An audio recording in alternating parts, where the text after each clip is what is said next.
자, 반갑습니다. 오늘도 우리 강성호 형제님 힘차게 또 찬양하는 가운데 몸과 마음이 준비돼서 이 강단에 올라올 수 있는 것 같습니다. 너무 감사하고요. 또 먼 길에서 달려온 형제자매 여러분, 생각해봤더니 정말 우리 대한민국에서 살아간다는 것이 얼마나 이 빡빡한 현실인지, 직장일을 마치고 달려와서 식사를 하고 또 집을 청소하고 이 자리에 앉는다는 것은 보통 도저히 되는 일이 아닌 것 같습니다. 정말 나중에 시간 될 때 언제든지 또 볼 수 있을 때 함께 봤으면 좋겠고요. 자, 오늘 제가 준비한 설교 먼저 띄워놓고 제가 시작을 하겠습니다. 잠시만 기다려 주세요. 네, 먼저 띄워놓고 제가 시작을 하겠습니다. 자, 떴습니까? 제가 오늘 곰곰이 생각해봤거든요.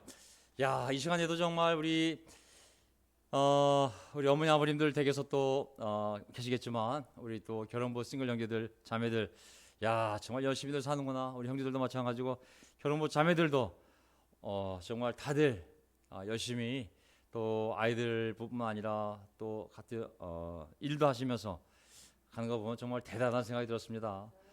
생각해봤더니 대부분의 결혼부 자매들이 다 정말 열심히 육아든 아니면은 정말 가정을 돌보는 거든 아니면 직장에서 다들 일을 하고 있다는 생각이 들었어요. 우리 권민숙 자매부터 시작해서 고은영 자매, 유수진 자매, 김의숙 자매, 김정현 자매님, 우리 송미수 자매님, 신경 자매님, 김수영 자매님, 이은정 자매님, 정말 다들 지금 회사를 다니고 있고 얼마나 정말 대단한 일들을 하고 있는지, 또 우리 싱글에서도 우리 일 마치고 달려온 우리 소영수 자매부터 시작을 해서 박영선 자매, 또 이기은 자매님, 원희 자매님, 정경수 자매님, 우정 자매님, 우리 정영경 자매님, 우리 백설이뿐만 아니라 또 열심히 정말 작가로서 또 이것저것 정말 되는 대로 아르바이트까지 하면서 살아가는 우리 배순 자매까지 한 명 한 명이 최선을 다해 살아가는구나라는 생각을 하게 되었습니다. 저는 오늘 우리 아버님 네 분하고 다 통화가 돼가지고 어떻게 한 번도 빠지지 않고 다 통화하게 되었는데, 우리 서대문에 우리 조항수 아버님 열심히 운동해서 정말 코로나 끝나면 다시 만날 수 있도록 열심히 운동하는 모습을 또 들을 수 있었고요. 우리 용문산 도사 김두사 아버님 정말 항암을 잘 받아가지고 세 번의 정말 죽음의 위기가 있었지만 암이 다 사라지는, 의사가 다 깜짝 놀라는 그런 기적을 정말 맛보고 있습니다. 또 우리 정릉의 강춘 아버님은 전화했더니 댁인 줄 알았어요. 댁이세요? 그랬더니 일하고 있어요 지금. 연세가 지금 80이 넘으셨는데도 지금 일 잠깐 쉬고 참 먹고 있다고. 정말 대단한 생각이 들었습니다.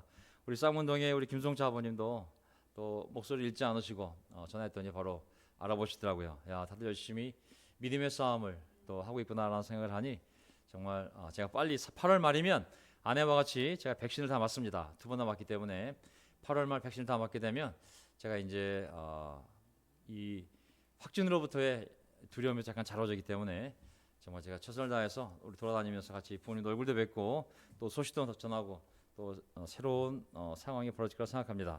자, 오늘 제 설교는 여러분은 여러분 자신의 것이 아닙니다 라는 제목으로 말씀을 나누겠습니다. 제가 만든 문장이 아니고요, 고린도전서에 나와 있는 말씀이고, 저는 앞으로 또 몇 주 동안은 고린도전서 말씀을 우리 삶과 연관시켜서 신학적이나 교리적인 측면이 아니라 우리 직장, 우리 마음, 또 우리 삶, 우리 관계랑 연결시켜서 도움이 될 만한 방법으로 제가 설교를 해 나가도록 하겠습니다. 자, 여러분은 여러분 자신의 것이 아닙니다. 그럼 누구의 것이겠습니까? 당연히 하나님의 것이라는 말씀 아니겠습니까? 그래서 오늘 1장부터 6장까지 정리해 보면 교회의 화목의 기초는 사람이 될 수 없다는 거, 화목의 기초는 예수 그리스도라는 거. 그다음에 신령한 것은, 이 영적인 것은 영적인 언어로 영적인 지혜를 말해야 한다는 거. 세 번째, 교회는 하나님의 성전이요 하나님의 집으로서 우리 삶의 중심이라는 거. 교회는 하나님의 성전이요 하나님의 집으로서 우리 삶의 중심이라는 거. 여기서부터 모든 하나님의 기적의 역사가, 축복의 역사가 시작된다는 거. 네 번째, 우리의 몸은 우리 것이 아니므로 당연히 하나님께서 값을 치르고 자기 아들의 생명의 값을 치르고 사신 것이므로 하나님의 것이니 하나님께 영광을 돌리라는 고린도 후서 6장 말씀을 가지고 마무리 짓도록 하겠습니다. 오늘 설교 주제, 신앙의 문제와 성경적인 해결 방법이라는 주제로 고린도전서 1장부터 6장까지 한번 중요한 구절들을 교리적인 측면이 아니라 우리 삶과 연결시켜서 또 교회 삶과 연결시켜서 나눠보도록 하겠습니다. 자, 개인의 신앙의 문제가 되었던, 공동체의 신앙의 문제가 되었던 해결 방법은 당연히 성경에 나와 있지 않겠습니까? 수많은 접근 방법이 있겠지만은 결국은 성경적인 해결 방법이 결국은 우리가 우리가 받아들이고 순종해야 될 진리의 방법이 아닌가 싶습니다. 뒤돌아보면 모든 일은 믿음 안에서 우리의 뜻대로 안 되고 하나님의 뜻대로 됩니다. 아멘. 모든 일은 주님 안에서 기도한 대로 이루어집니다. 모든 일은 믿음 안에서 하나님의 뜻대로 또 주님 안에서 기도한 대로 이루어지지 이 두 가지를 벗어나는 일은 절대 없습니다. 나 자신과 공동체를 영적으로 바라보고 다시 또 영적으로 이해하면 거기서부터 개인의 문제든지 공동체 문제든지 반드시 해결할 수 있는 성경적인 해결 방법이 있구나라는 것을 다시 한번 깨닫게 되면서 자, 오늘 화목의 기초, 연합의 기초, 우리 일치를 이루는 기초는 가정이 되었던 공동체가 되었던 그것은 절대 사람이 될 수 없고 사람을 중심으로 연합이 이루어지는 것이 아니라 오직 예수 그리스도를 기초로 해서 교회 연합이 또 화목이 이루어짐을 성경은 얘기하고 있습니다. 자, 고린도서 1장 10절 제가 보겠습니다. 1장 10절. 형제 자매 여러분, 나는 우리 주 예수 그리스도의 이름으로 여러분에게 권면합니다. 자, 어떤 권면이냐면 여러분은 모두 같은 말을 하며 여러분 가운데 분열이 없도록 하며 같은 마음과 같은 생각으로 뭉치십시오. 아멘. 야, 정말 뭉치라고 같은 생각, 같은 마음, 같은 뜻으로 너희들이 하나가 되어야 된다고. 야, 이 화목이 이루어지지 않았을 때 치르는 대가와 화목을 이루었을 때 얻는 이익을 생각하면 하늘천 따진 것 같습니다. 하늘천 땅지의 차이만큼이나 엄청난 이득과 피해가 있다는 생각이 들었습니다. 사람이 화목을 이루지 못했을 때 그가 받는 정신적인 스트레스는 결국은 육체적인 정신적인 건강에 영향을 미치거든요.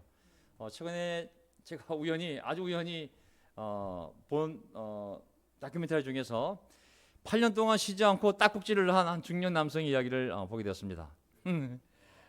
그것을 고치기 위해서 진짜 별의별 희한한 민간요법을 쓰느라고 콜라를 마시면 딱꼭질 멈추는 줄 알고 콜라를 박스를 사다 놓고 그냥 딱꼭질 멈추자니까 할 때마다가 콜라를 마시면 8년을 그렇게 살았거든요. 위가 다 망가졌죠. 그래서 이제 하루는 이 사람을 데리고 병원에 가서 왜 이 사람이 딱꼭질을 하게 되는지 검사를 해봤어요. 모든 정밀 검사를 해본 결과 원인이 발견되지 않았어요. 최종 결론은 그의 심리적인 것이었습니다. 과거 어떤 사람과 싸웠는데 그 싸움에서 발생한 불안이 해결되지 않으면서 딱꼭질로 오게 됐던 것입니다. 딱꼭질하면서 또 사람들의 관심을 받으면서 결국은 몸에는 아무런 이상이 없는데 심리적인 요인으로. 그래서 병원 의사는 당신은 심리 치료를 받아야 된다고, 콜라 먹고 약 먹었을 때 문제가 아니라고. 해법은 마음의 치료였습니다. 그가 싸움을 통하여 그 갈등을 해결하지 못하고 그것이 압박이 되었을 때 자기도 모르게 몸이 딱꼭질로 반응을 하게 됐던 것이죠. 8년 동안을 그 고생을 하면서 결국은 다른 방법을 찾지 못하고 콜라를 8년 동안 마심으로 말미암아 위장에 빵꾸가 나오고, 자, 그걸 보면서 야, 사람이 하나님과 화목을 이루면 건강의 문제 90%는 해결된 것 같은 것이겠구나. 나머지는 사랑과의 화목 문제인데 성경을 보면 하나님과의 화목을 강조하고 또 모든 사람과 사이좋게 지내라는 말씀이 있지 않습니까? 특히 믿는 자와는 더욱더 그렇게 하라고 말씀하시고 계신데, 정말 우리가 건강해지고 싶다면, 정신적으로 또 육체적으로 정말 건강해지고 싶다면 무엇보다도 하나님과 화목을 이루고 그리고 사람들과 화목을 이루는 것이 가장 기본이구나. 그 다음에 우리가 건강해지면 다른 사람들도 하나님과 화목시켜서, 사람들과 화목시켜서 그들도 건강하게 살아가게 하는 그 화목의 직분을, 화해의 직분을 우리가 맡은 자들이구나 라는 생각이 들었습니다. 저는 개인의 문제든 교회의 문제든 그 안에 들어가 보면 보세요. 17절, 그리스도께서는 세례를 주라고 나를 보내신 것이 아니라 복음을 전하라고 보내셨습니다. 복음을 전하되 말의 지혜로 하지 않게 하셨습니다. 그것은 그리스도의 십자가가 헛되이 되지 않게 하시려는 것입니다. 왜 갑자기 복음 얘기가 나오고 십자가 얘기가 나왔냐면, 그 고린도 교회가 화목을 모지른 이유를 잘 살펴보니 거기에는 그 화목이 깨진 이유는, 그래서 그들이 고통을 당한 이유는 그것이 사람 밑에 줄서기가 이루어졌기 때문에 그것이 깨졌음을 발견하게 됩니다.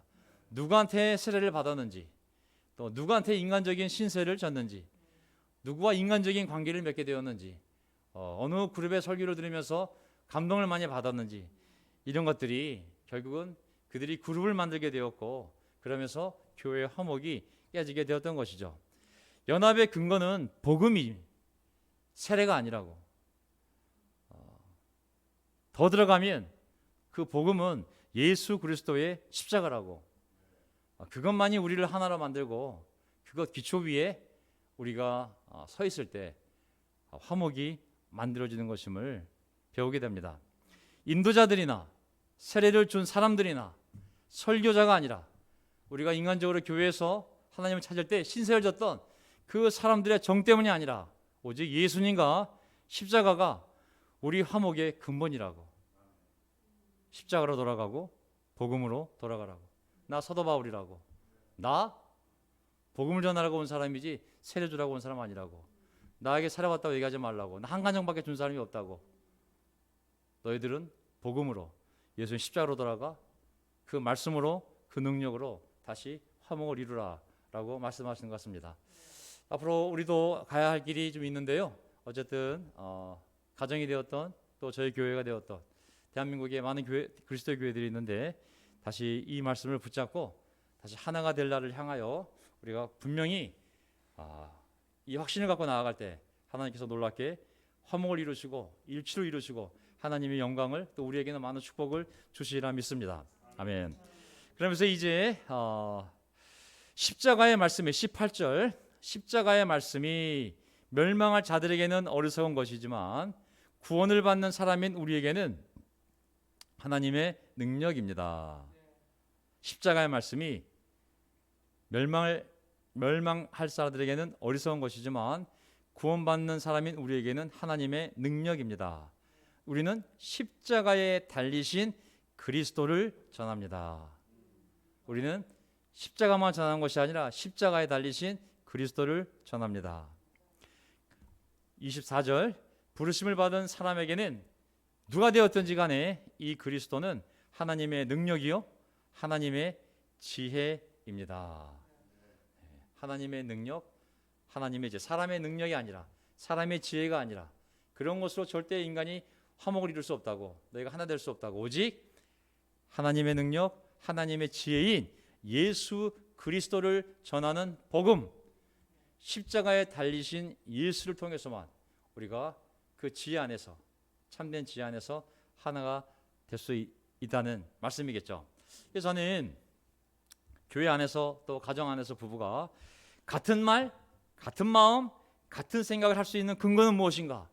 우리 교회 교리도 아니고 우리 전통도 아니고 우리의 인간적인 교제가 아니라 하나님의 능력이요 하나님의 지혜이신 예수 그리스도만이 우리가 같은 말, 같은 생각, 같은 뜻을 갖고 화목을 이룰 수 있는 유일한 근거임을 믿습니다. 아멘. 우리가 나누고 전하는 것이 정말 예수 그리스도의 복음이라면, 십자가에 달리신 그리스도라면 우리는 더 많은 연합을 이룰 수 있고 더 많은 형제자매를 얻을 수 있을 거라 생각합니다. 또 어쨌든 이제 교리적인 걸 좀 떠나서 어쨌든 우리는 이 확신을 가지고 우리의 화목의 기초를 만들어 가야 되는 점이 있습니다. 소속이 어디인지, 누구한테 세례받았는지, 인도자가 누군지, 어느 지역인지 이런 인간적인 것들이 아니라 정말 예수 그리스도, 그분의 십자가에 달리심, 그리고 하나님의 지혜와 능력 되시는 바로 이 예수 그리스도를 함께 바라볼 때, 이분을 함께 생각할 때 우리가 한 뜻, 한 마음, 한 정신으로 화목을 이룰 수 있으리라 믿습니다. 자, 29절을 보게 되면 이리하여 아무도 하나님 앞에서는 자랑하지 못하게 하시려는 것입니다. 그것은 성경에 기록되어 있는 바 누구든지 자랑하려거든 주님을 자랑하라 한 대로 되게 하시려는 것입니다. 여기 보면 우리가 많이 본 구절이지만 아무도 하나님 앞에서 감히 사람을 자랑하지 못하게 하시려는 것이라. 하나님 앞에서 사람을 자랑하지 말라고. 네가 자랑할 게 있다면 사람들 앞에서 하나님만 자랑하라고, 거꾸로 되지 말라고. 교만이 있는 곳에 자랑이 있음을 저 깨닫습니다. 항상 교만하는 곳에 뽐냄이 있습니다. 자랑이 있는 곳에 분열이 있는 것을 좀 보았습니다. 자랑이 있는 곳에 분열이 있습니다. 교만한 자는 자랑이 많으며, 자랑이 많은 자의 특징은 그가 있는 곳에 항상 분열이 있다는 것이죠. 그러나 하나님을 자랑하는 곳에, 하나님을 자랑하는 곳에 겸손이 있고, 겸손이 있는 곳에 연합이 있음을 배우게 됩니다. 저는 우리가 자랑할 것이 있다면 우리의 자랑이 아니요, 우리가 속한 교회 자랑도 아니요, 우리 공동체의 자랑도 아니요, 우리 안에 있는 사람의 자랑도 아니요, 오직 자랑할 것이 있으면 하나님만을, 예수 그리스도만을 자랑하는 말씀을 갖고 나아갈 때 우리 안에 분열은 사라지고 더욱더 예수 그리스도 중심으로 하나가 될 수 있는 그런 가정과 그리고 교회가 될 것을 믿습니다. 우리는 계속 화목을 위하여 나갈 것입니다. 목사들도 반드시 그 방향으로 나갈 것이고, 만약에 그것을 막는 자가 있다면, 그 길을 가려고 하지 않는 자가 있다면 하나님 그것이 옳지 않은 길임을 또한 보여주실 거라 믿습니다. 자, 두 번째 포인트, 신령한 것은 신령한 언어로, 영적인 것은 영적인 언어로, 이런 뜻이거든요. 자, 이것은 영적 분별에 대해서 얘기하는 것인데, 사람들이 고린도 교회 상황을 생각해 본다면 스스로 뛰어나다 생각하고 복음보다는 세상의 더 철학을, 또 정말 참 사도인 사도 바울을 경시하면서 세상 교사들이, 거짓 교사들이 가르치는 지식을 가지고 성경보다, 그리스도의 복음보다 더 놀라운 것으로 생각하며 그들이 살아갈 때 주는 경고거든요. 볼까요? 한번 영적 분별. 자, 고린도서 2장. 하나님께서는 성령을 통하여 이런 일들을 우리에게 계시해 주셨습니다.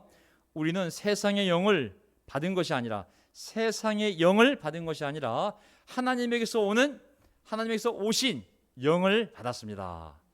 세상의 영이 있고 하나님께서 오신 영이 있는데, 우리를 인도하시고 지배하시고 이끌어 가시는 분은 하나님에게서 오신 영, 성령님이라는 것을 말씀하고 계신 것이죠.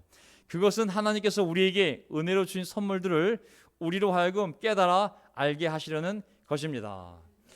예수님이 지혜요, 예수님이 능력이요, 십자가가 정말 하나님의 능력임을 깨닫는 것은 세상의 지혜로는 알 수가 없는 것이요, 오직 하나님께서 오신 성령님이 우리로 하여금 깨닫게 하실 때에 받아들일 수 있는 진리라는 것이죠.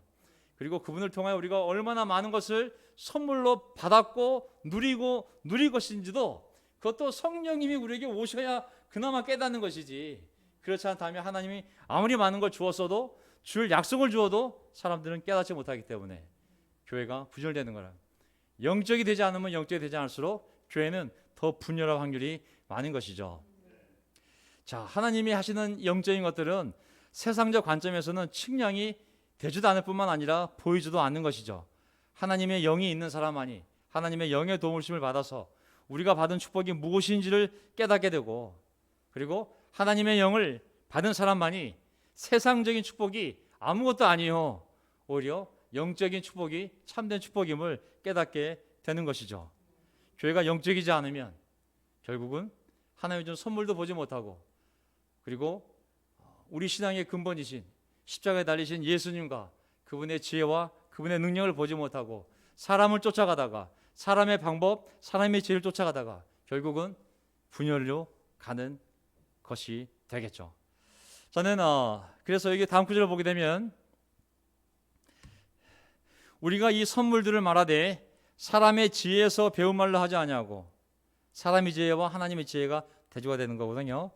그 다음에 성령께서 가르쳐 주시는 말로 합니다.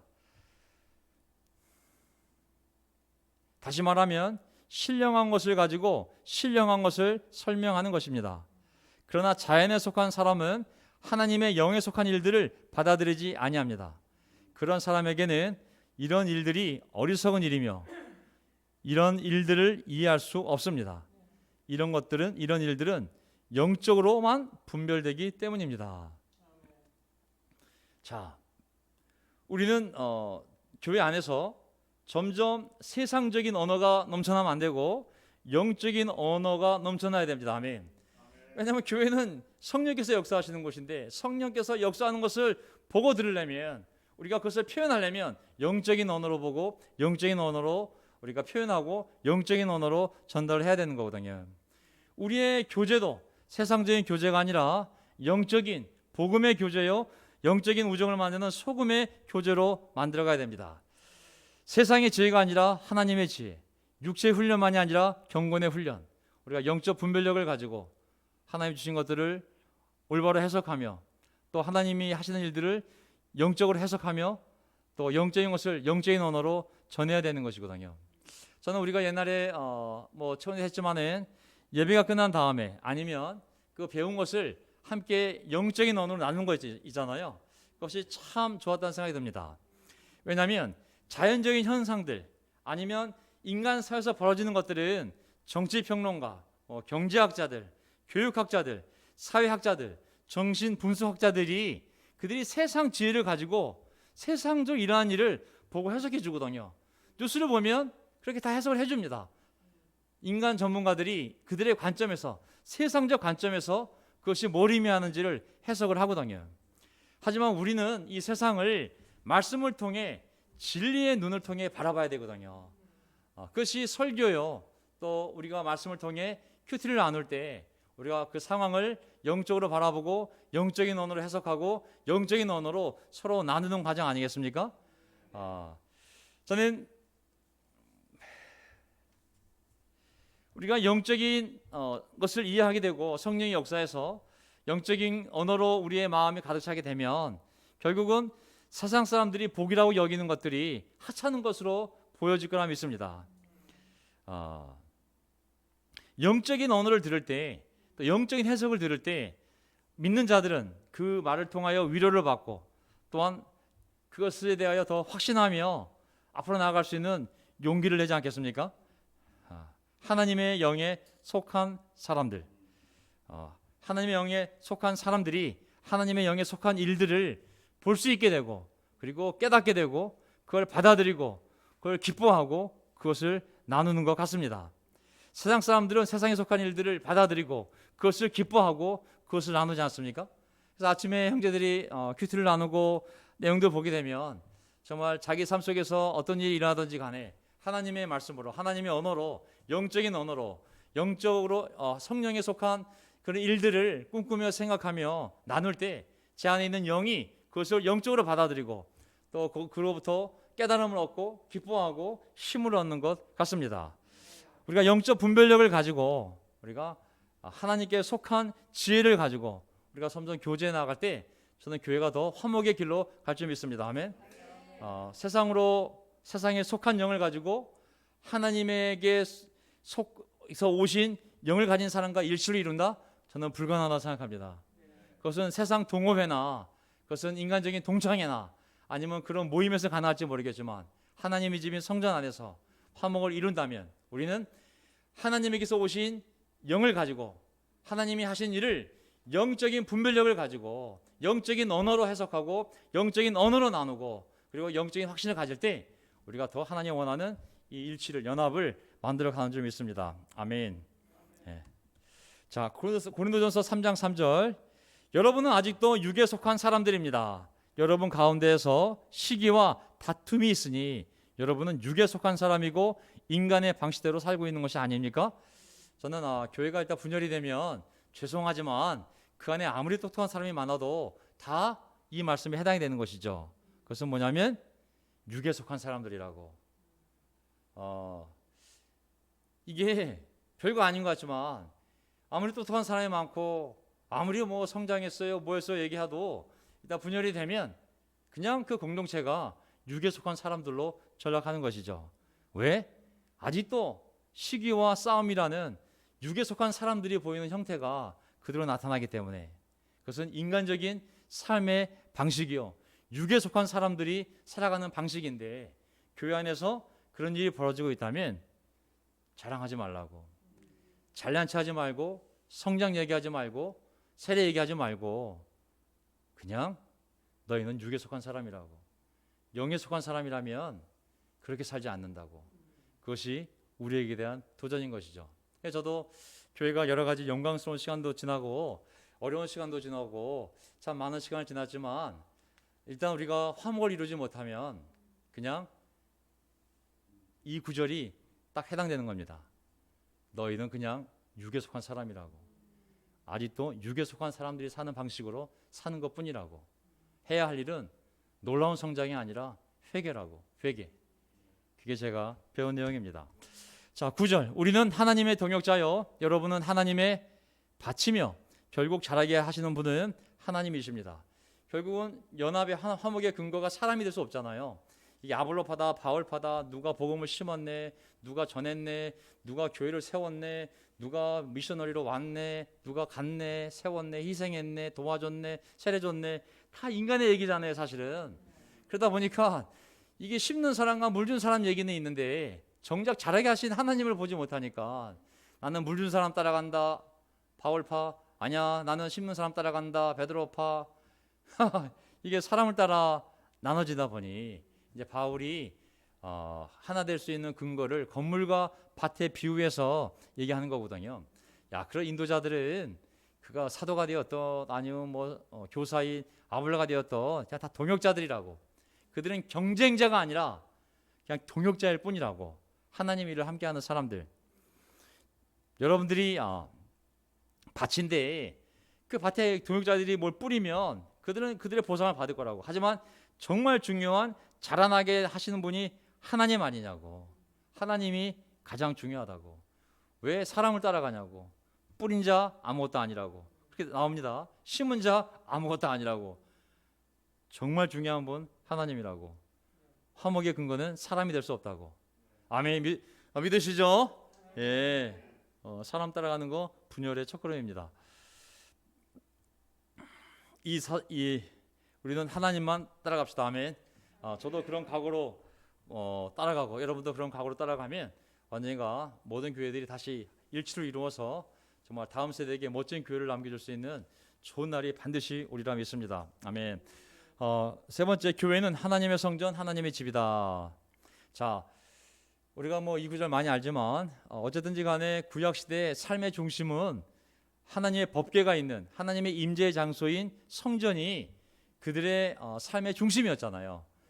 그 법궤를 모신 자리에서 지파 12지파가 모여서 행진을 했고 텐트를 칠 때도 그 법궤가 있는 성막을 중심으로 해서 다 일사불란하게 배치를 이루었잖아요. 요단강을 건널 때도 제일 먼저 간 것이 하나님의 임재를 나타내는 법궤였고 결국은 하나님이 스스로 정하신 그 도시에 하나님의 법궤를 안치한 성전을 짓게 되었고 그리고 성전을 중심으로 해서 하나님의 임재가 이루어졌고 모든 백성들은 바로 이 하나님의 임재가 있는 이 성전을 바라보며 기도하지 않았습니까? 삶의 중심 성전이었던 것이죠. 오늘 교회가 하나님의 성전임을 믿습니다. 아멘.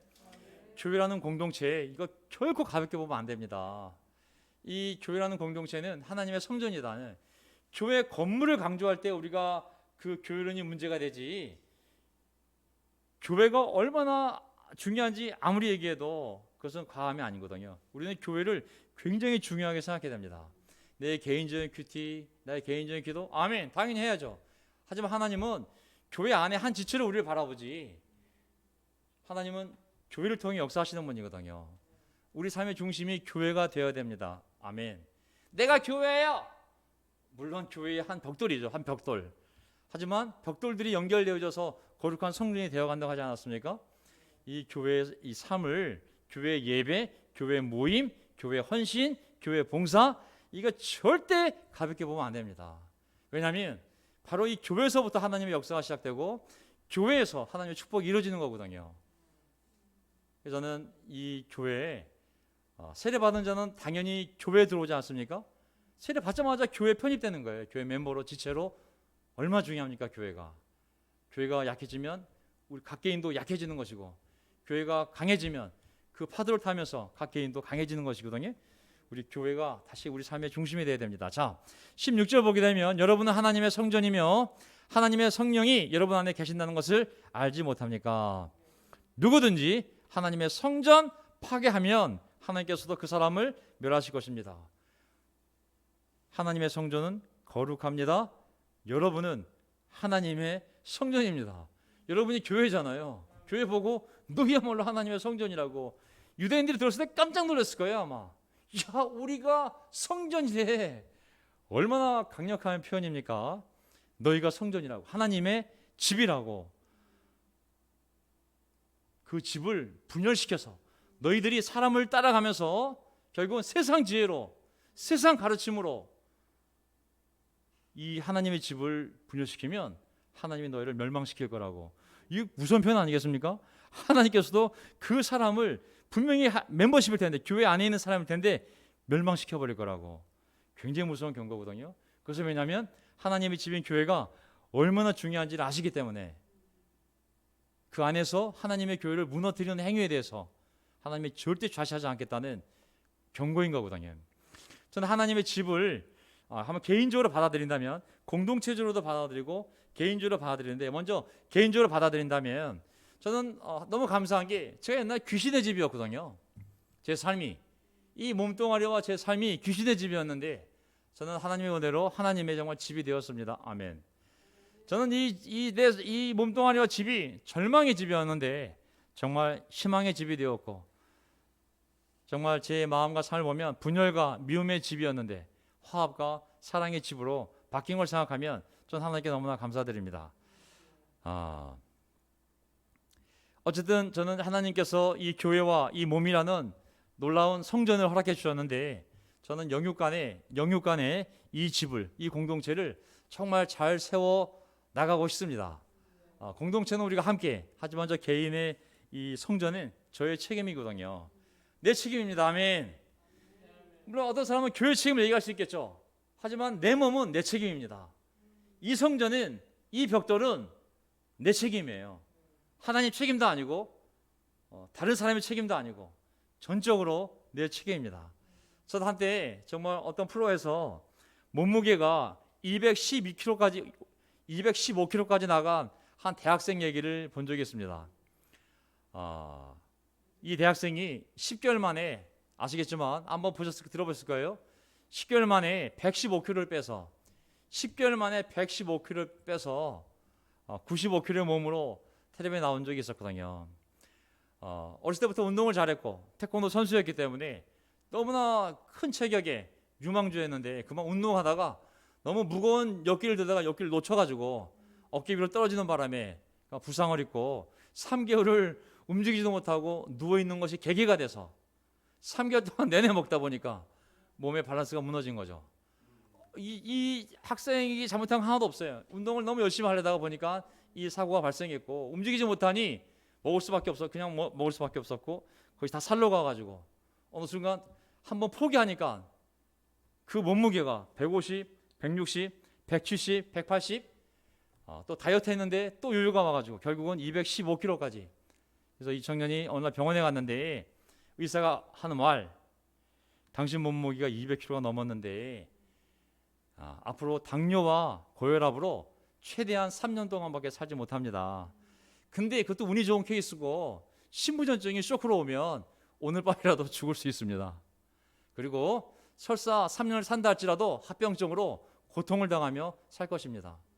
이 청년이 그 소식을 듣고 집에 오는 길에 다리로 바닷가 위에 대한 다리로 가가지고 자살하려고, 내가 이제 살아도 합병증으로 고생만 남은 삶이 남았구나, 차라리 죽자 하고 죽으려는 순간 어머님의 얼굴이 그 바닷물에 비치면서, 그래, 죽기 전에 한번, 죽기 아니면 까무러치기로 한번 그러면 살을 빼보자 결심을 하고, 진짜 새벽 5시부터 일어나서 오전에는 유산소 운동, 점심 먹고는 정말 그 근육 운동 해서 10개월 만에, 대학을 휴학하고 10개월 만에 운동을 해서 정말 95kg가 된 모습을 보게 되었습니다. 그러면서 이제는 더 꿈이 생겨서 헬스장에 가서 내가 보디빌더가 되고 싶다고, 내가 이렇게 10개월을 줄고생해서 이만큼 뺐는데 내가 10개월 동안 또 하면 내가 보디빌더 선수가 될 수 있겠냐고 그랬더니 그 관장이 그 정도 정신력이면 10개월 뒤에 너 보디빌더로 나갈 수 있다고. 그래서 그 모습, 희망찬 모습을 보이는 프로그램을 보게 되었습니다. 야, 이 성전이라는 것이 사람 마음 먹게 달렸구나. 정말 이 성전이라는 것이 하나님 책임도 아니고 교회 책임도 아니고 철저하게 내 책임이구나. 인간이 어느 쪽으로 가든지 멈추지 않고 끝까지 간다는 것을 저는 깨닫습니다. 완전한 멸망으로 가든지 완전한 구원으로 가든지, 육조로 가는 사람은 끝까지 육의 끝까지 가는 거고, 영조로 가는 사람은 완전한 영혼의 구원을 위해서 끝까지 가는 거거든요. 우리의 구원이, 이런 말 들으면 이상하지만, 우리가 시간적으로 보면 이미 구원이 이루어졌지만 아직 안 이루어진 것일 수도 있어요. 왜냐하면 성경에도 너의 온전한 구원을 이루어가라고 그러거든요. 그리스도가 오실 때 네가 완전한 구원을 이루어가라. 그럼 지금 불완전한가요? 우리의 세례는 완전하죠. 우리의 죄사함도 완전하죠. 의롭다 하심도 완전하죠. 하지만 천국에 도달해서 우리가 하나님이 주신 새 몸을 입을 때까지 우리는 아직은 불완전하지 않습니까? 우리가 방향이 딱 두 가지예요. 점점점 완전한 구원을 할 건지, 아니면 점점점 육적인 방향으로까지 갈 건지, 이 두 개의 방향성만 있지 그 가운데가 없어요. 사실은 영적이 되는 사람은 끝까지 완전한 구원을 위해서 싸우며 나갈 거고, 그걸 포기한 사람은 다시 유턴을 해서 처음에는 하나를 양보해, 둘을 양보해, 셋을 양보해, 점점점 영적인 것을 다 잃어버리고 육적인 것으로 채워갈 수밖에 없거든요. 그 건강한 고등학생이 215kg가 되는 것은 하루아침에 된 것이 아니라 자기가 자기 자신을 포기했을 때 결국은 거기까지 가는 것이고, 그 끝은 멸망인 것이거든요. 멸망. 완전한 구원쪽으로 갈 것인지 아니면 멸망으로 갈 것인지, 그 두 개의 방향밖에 없는 줄 믿습니다. 오늘 우리의 확고한 결심만이, 확고한 결심 그리고 결정만이 우리에게 남아있는 것이죠. 저는 오늘도 하나님이 우리에게 주신 기회라고 생각합니다. 결심하고 각오를 다지고 결정하고 행동하면 그쪽으로 가는 거예요. 아멘. 마귀의 집에서 하나님의 집이 되는 건 누가 저절로 옮겨집니까? 내가 결심하고 각오하고 내가 굳센 마음으로 했을 때 그것이 하나님이 내 믿음을 보고 그 기적이 일어나는 것이지, 내가 결정하지 않는데 어떻게 그런 놀라운 변화가 일어날 수 있을까요? 더 풍성한 성령의 집이 되어가는 것, 그것도 우리의 결심에 달렸지, 그냥 저절로 세례받았다고 완전한 구원이 이루어지는 역사가 일어날 수 있을까요? 저는 절대 그런 일은 일어나지 않을까 믿습니다. 오늘이라는 날 우리가 결심하고 더 영적으로 할 것인지 아니면 세상적이 되고 육체될 것인지 날마다의 결정인 것이죠. 자, 이거를 공동체적으로 보게 되면, 교회 공동체로 보게 되면 교회도 더 연합적으로 갈 것인지 아니면 분열되어서 계속 멸망적으로 갈 것인지, 하지만 성경은 하나님의 집을 멸망시키는 자는 하나님이 멸망시킨다고 분명히 말씀하셨거든요. 왜냐하면 교회는 단순한 인간 공동체가 아니라 하나님이 계시는 집이기 때문입니다. 하나님은 그런 일을 하는 자를, 그 집주인께서는 결코 용납하시지 않겠다고 말씀하셨기 때문에 우리는 계속 이 하나님의 집이 일치를 이룰 수 있도록, 화목을 이룰 수 있도록 계속 노력해야 함을, 그것을 결정해야 됨을 깨닫습니다. 아멘. 그냥 되겠지가 아니라 화목을 이루기 위해 결심을 해야 되거든요. 저도 결심을 해야 되고, 어떤 대가를 치르더라도 나는 그 길로 가겠다는 결심이 있을 때, 각오, 결정이 있을 때 하나님이 역사하는 거거든요. 마귀의 집에서 하나님의 집으로, 어둠의 집에서 희망의 집으로, 그리고 분열의 교회에서 화목의 교회로 우리가 그런 결정을 내릴 때 하나님께서 그 변화를 만들어 가실 줄 믿습니다. 저는 끝나가는데요. 여기까지 하고 제가 맞춰볼게요. 자, 고린도서 4장 5절 6절을 보게 되면, 나를 심판하시는 분은 주님이십니다. 그러므로 여러분은 주님께서 오실 때까지는 아무것도 미리 심판하지 마십시오. 나조차도 심판하는 분은 하나님이라고. 아무것도 주님 오실 때까지 심판하지 마십시오. 주님께서는 마음속에, 어둠 속에 감춰진 것들을 훤히 나타내시며 마음속의 생각을 드러내실 것입니다. 그때 사람마다 하나님으로부터 칭찬을 받을 것입니다. 저는 이 구절이 참 개인적으로 이해가 됐어요. 나를 심판하시는 분은 주님이시다. 바울이 교회를 세웠지만 시간이 지나서 새로운 리더십이 생기고 새로운 멤버가 들어왔을 때 나중에 들어온 인도자들이 그 멤버들에게 잘못된 정보를 전하면서 바울을 거짓 사도라고 그랬거든요. 그러면서 교회 멤버들로부터 많은 오해와 판단과 정죄를 받았거든요. 자, 직접 설명할 교회가 없다 보니 거짓 사도로 몰릴 정도로 이미 그는 멤버들에 의해서 판단과 정죄를 받고 있었습니다. 교회를 세운 사람인데 거짓 사도로 이 심판을 받은 거거든요. 그러니까 그런 배경에서는 이 말씀이 이해가 되죠. 사실 많은 오해가 발생할 수 있거든요. 그래서 우리는 이 말씀을 붙잡고 사람들이 오해할 수 있고 모르기 때문에 뭐 말할 수 있지만 결국 나를 심판하신 분은 주님이시다. 신앙은 주님을 보고 가는 것이지 사람들의 평판과 인정을 보고 가는 것이 아니다. 하나님의 인정을 보고 가는 것, 하나님을 기쁘게 하는 것을 목표로 그냥 걸어가면 되는 것이죠. 사람의 환심을 사려고 사람의 인정을 받으려고 하는 자는 이미 하나님의 종이 아니라고 그랬거든요. 가다 보면 다 드러날 거라고.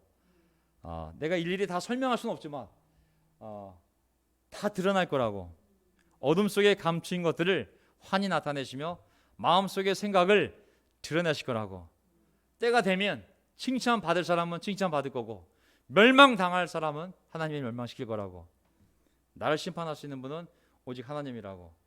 때로는 이런 확신이 있어야 우리가 어떤 어려움 속에서도 때로는 억울해도 하나님을 바라보며 나갈 수 있는 힘이 생길 거라 믿습니다. 아멘. 믿습니까? 아멘. 저는 제일 위로가 되는 게 뭐냐면요. 저는 이제 목회자 서신이라고 하는 디모데전서 호서를 보게 되면 그리스도의 종하고 가장 많이 연결된 단어가 뭘 것 같습니까? 하나님의 축복, 하나님의 위로, 하나님의 격려일 것 같습니까? 제가 발견한 단어는 고난이었습니다. 그리스도의 종은 가장 많이 조합된 단어가 고난이거든요. 사실 하나님의 말씀대로 산다는 것 결코 고난이 없는 삶이 아니거든요. 자, 마지막 구절, 몸으로 하나님께 영광을 돌려라. 고린도서 6장입니다. 이게 마지막 구절인가요? 다음까지 마지막 구절 읽으면 끝나겠네요. 여러분은 주 예수 그리스도의 이름과 우리 하나님의 성령으로 씻겨지고 거룩하게 되고 의롭게 되었습니다. 아멘. 우리 모두 그렇죠? 하나님의 성령으로 예수 그리스도의 이름으로 씻겨지고 거룩하게 되고 의롭게 되었습니다. 아멘.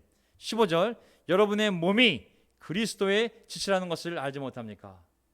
여러분의 몸이 그리스도의 지체라는 것을 알지 못합니까?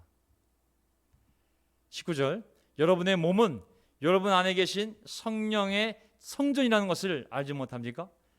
여러분은 성령을 하나님으로부터 받아서 모시고 있습니다. 여러분은 여러분 자신의 것이 아닙니다.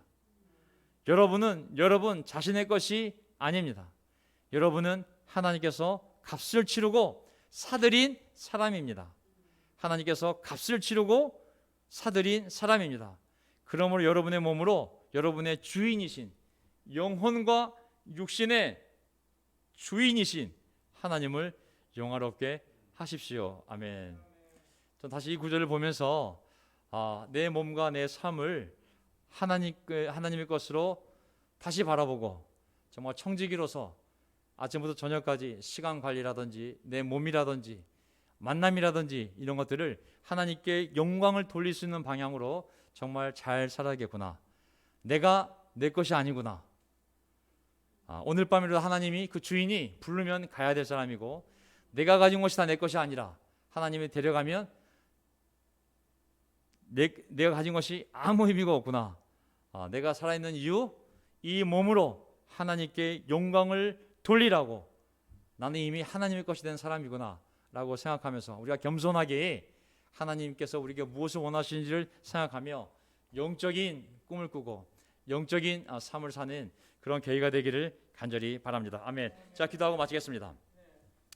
아버지 하나님 감사합니다. 때로는 이 세상에 입술려져서 우리가 너무 약해질 때도 있고 때로는 너무 자랑이 많아져서 교만해져서 내가 내 인생이 내 것인 것 마냥 내 시간이 내 육체가 내가 창조하고 내가 소유자인 것처럼 살 때가 있습니다.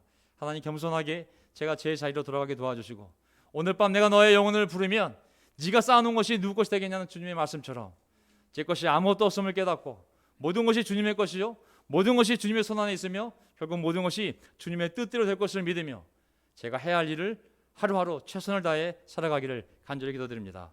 하나님, 저의 몸을 저의 육신을 예수님의 피값으로 아버지께서 사셨다고 했습니다.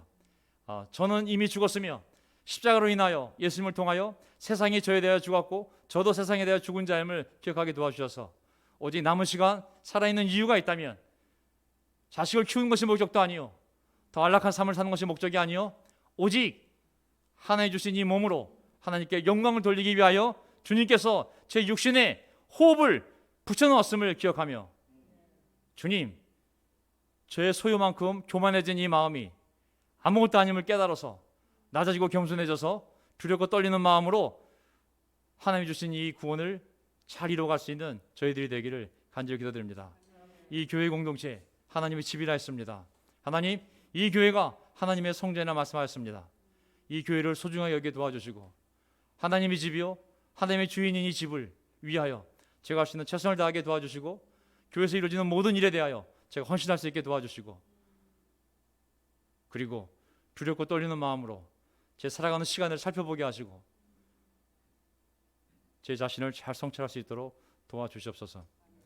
오늘 여러분은 여러분의 것이 아니다라는 그 말씀처럼 다시 제 삶의 주인이 누구인가를 다시 한번 명심하며 겸손한 자리로 돌아가 제가 분열을 일으키는 죄가 있다면 그걸 직시하여 하나님이 저를 멸망시키기 전에 회개하고 교회를 화목시키는 자가 되게 도와주시고, 우리가 교만해져서 자랑이 많아져서 화목되지 못하는 것이 있다면 우리를 헐거벗고 수치스러운 존재로 만들어서 우리가 아무것도 아닌 존재임을 깨닫게 하셔서 그 겸손함으로 다시 하나가 될 수 있도록 저희를 만들어 주시기를 간절히 기도드립니다. 오늘 집에서 이곳에서 함께 예배드린 이 지체들 기억하여 주시고 그 화목을 이루는데 저희 모두 훌륭한 일꾼들이 될 수 있도록 저에게 힘과 지혜를 주시옵소서. 십자가의 능력과 십자가의 말씀이 우리의 영혼과 삶을 지배해 주시기를 간절히 원하며 우리의 주님이신 예수 그리스도의 이름으로 기도합나이다. 아멘. 네.